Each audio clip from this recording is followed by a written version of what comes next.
You know that moods affect you as they pass through you, and you also know that they do pass through.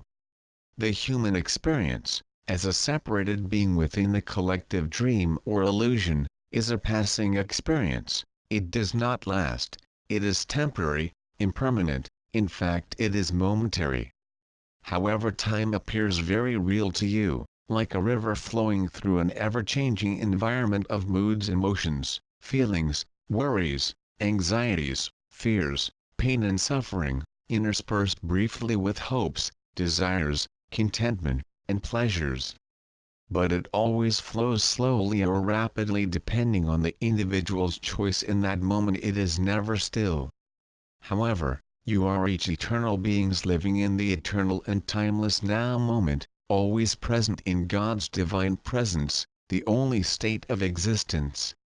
Anything else is unreal, a figment of your imagination, a game in which you, like a small child, have put your hands over your eyes and, in the very brief moment before you remove them, you feel alone, separate, abandoned, in fact terrified. There is nothing to fear because only love is real, so rest in the joyful certainty that that seeming sense of separation, aloneness, abandonment is utterly unreal. The only reality, all that exists, is God. Therefore you are all one with Him because there is absolutely nowhere else that you could be. Humanity is finally, after many eons, choosing to awaken into reality. However, for that to happen you have to release your fearful stranglehold on the illusion. That means you have to let go of all your imaginary truly they are not real hates, resentments, judgments, fears and any sense of self-righteousness, as all of those hide love from you. They act as a cloak, a veil, or a fog that hangs between you and reality, hiding it from you. They too are imaginary, constructed by you because you feared that your choice to experience separation from God had made Him extremely angry with you, and so you constructed them in order to hide from Him. But God does not know anger, let alone harbor a sense of anger or judgment against even a single one of you. How could He know anger when there is only love? He joyfully and lovingly awaits your awakening, as His will for you is eternal happiness, and He knows that your awakening is inevitable. Your task in the awakening process is just to let go. To let go of every sense or feeling of guilt, of unworthiness, of shame, of fear, because every one of them is totally invalid. God created you, therefore you are, each and every one of you, perfect divine beings. As humans that does not seem to be the case, and that is because of the limits and restrictions that you built into the game that became the illusion. Your love. All that God creates is love, and God loves what He creates unconditionally in every moment and without exception. If He loves you, then why would you not love yourselves? It makes no sense. In fact, it is quite insane for any of you to judge as unworthy, shameful, sinful, untrustworthy, ugly, or evil any of God's divine creations, including, of course, yourselves.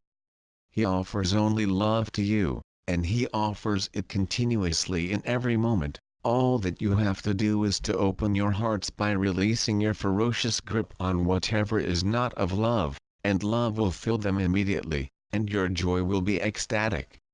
Fear is what is holding you back, fear that you are unworthy sinners deserving only hell. That is insanity because there is no sin and no hell.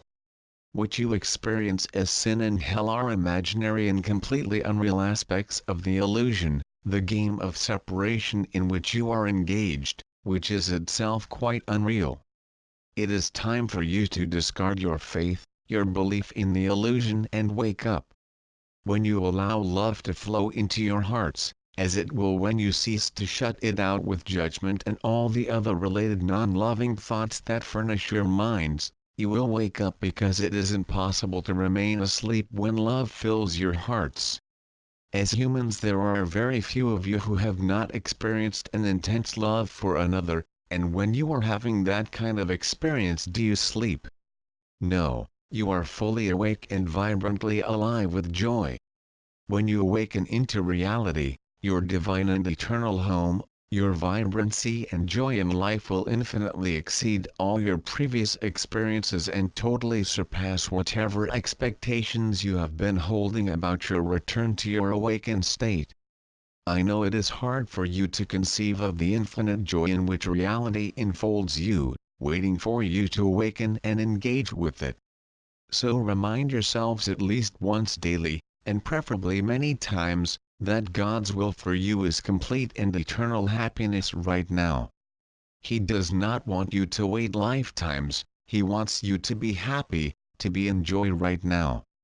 All you have to do is open fully to the love that is your true nature, to your oneness with Him and all of creation.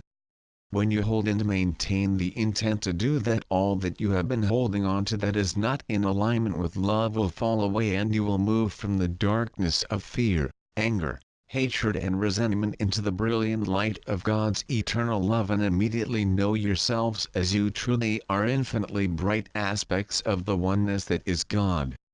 Your loving brother, Jesus.